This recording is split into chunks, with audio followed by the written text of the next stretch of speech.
예, 저기 이강택 사장님, 네, 기억 나오신 거. 제가 원래 다른 질문을 좀 다른 분들께 하려고 했는데, 그 방송법 제 4조에 보면 저도 오늘 자리가 참 불편합니다. 방송 편성 자유와 독립이 보장돼 있죠. 예. 법률에 의하지 않고는 어떠한 규제나 간섭을 할 수 없도록 명시를 해놨습니다. 예. 근데 오늘 왜 나오셨습니까? 네. 뭐 이런 말씀드리긴 뭐합니다만은 네. 그 저희 뉴스공장 프로그램 제작진이라든지 팀장 또는 편성 제작 책임자인 본부장 등에 대해서 증인으로 나오라는 요구가 계속 강하게 있었다고 들었습니다. 예, 그래서 이러한 사례가 저는 네. 그 사람들이 나가는 것은 정말 제작 자율성에 대한 중대한 침해 소지가 있다고 생각해서 그럴 바에야 제가 나가는 것을 고려해 보겠다라고 말씀을 드렸고, 네. 아울러서 이제 저는 TBS의 대표로서 그 일종의 설명 책임은 조금 있지 않겠느냐, 그런 차원에서 차라리 제가 나가는 게 낫겠다 이렇게. 그래서 설명 차원에서 나오셨다라는 거죠. 그렇습니다. 그래도 이 자체가 제 개인적으로는 좋지 못한 사례입니다. 그래서 이 부분에 대해서는 뭐 앞서서 여러 선배 의원들께서 말씀하신 부분들이 있으니까 좀 참고를 해주시고요. 김어준 뉴스공장 뭐 이야기를 한번 해보죠. 뭐 이 수익 구조가 1차원적입니까? 지금 2차 저작권 가지고 있죠. 예, 그렇습니다. 네, 원소스 멀티 유저이기 때문에 지금 현재 뭐 다각도로 지금 방송을 내보내고 있는 거 아닙니까? 그렇습니다. TV 그 다음에 팟캐스트, 유튜브를 통해서 네. 다양한 수익을 내고 있습니다. 그래서 뭐 되게 드라마도 그렇지만 드라마가 광고만 가지고 사는 것이 아니기 때문에 뭐 협찬, 광고 등으로 나뉘어 있고 또 2차 저작권도 가지고 있고 뭐 이런 것들이 수익의 다각화를 이뤄낸 것 같습니다. 시사 프로그램은 국내 최초 1위라는 얘기는 앞서 있었고 이런 부분들이 김어준의 뉴스공장 자체의 수익 구조를 다각화하는데도 일견 영향을 미쳤겠죠?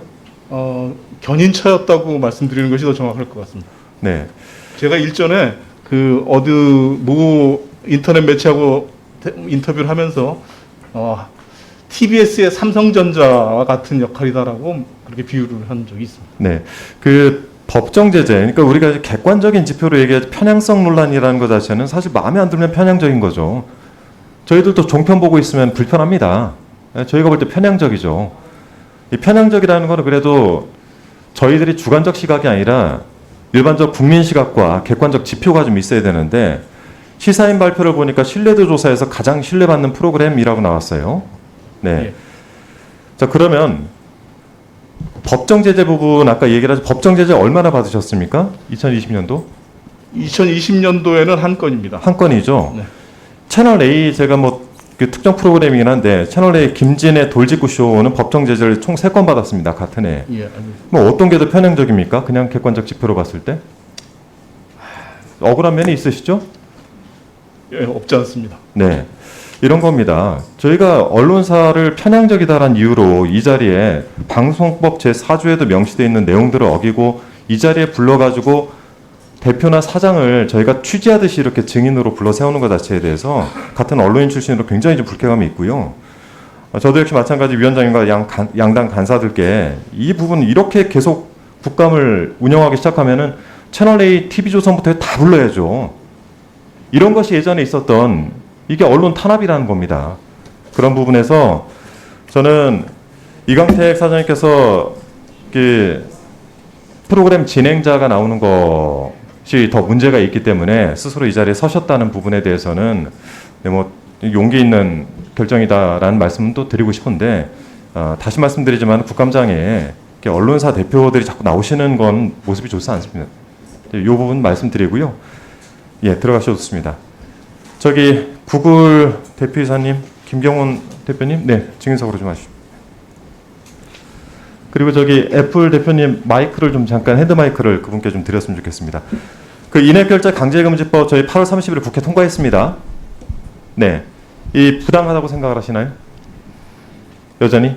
저희 비즈니스 모델에 대한 부분이기 때문에 좀 아쉬운 점은 있습니다만 자, 그 말씀 마이크에 가까이 대고 마이크 조금 네, 가까이 법안을 대시고요. 존중합니다. 작년 국감에 여기 전무님 나오셔가지고 뭐라고 하셨냐면은 만일 이런 법이 전 세계적으로 없었는데 통과된다면 비즈니스 모델을 바꿀 수 있다 이런 얘기를 하셨어요. 비즈니스 모델을 바꾸실 생각이 있습니까? 이것 현재 때문에? 비즈니스 모델은 법안에 어긋나는 부분이 있기 때문에 네. 저희가 법안을 준수하기 위해서 지금 고민 중에 있습니다. 비즈니스 모델을 바꿀 수 있다는 얘기죠? 맞습니다.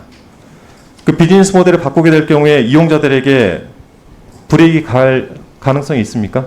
저희는 항상 이용자를 최선으로 생각하기 때문에 자, 불이익이 이용자 가지 최선이라고 않는 방법을 생각하고 말씀하시는데 있습니다. 구글이 지금 UGC잖아요. 그러니까 유저 리일 방식으로 지금 올라가는 것들인데 여기서는 거의 그 세계 탑입니다. 시장 독점주의를 확보하고 있는 유튜브가 현재 강제 광고 삽입 후에 수익 배분을 안 하고 있는 문제. 21년 6월에 서비스 약관 변경하셨잖아요. 네, 맞습니다. 네. 여기에 보면 파트너 프로그램에 가입하지 않은 채널의 동영상에도 광고가 게재될 수 있다라고 통보를 하셨어요. 맞습니다. 네. 이 부분에 대해서 상호 논의가 있었던 게 아니라 자체적으로 이렇게 비즈니스 모델을 바꿔서 일방적 통보를 하신 거 맞죠?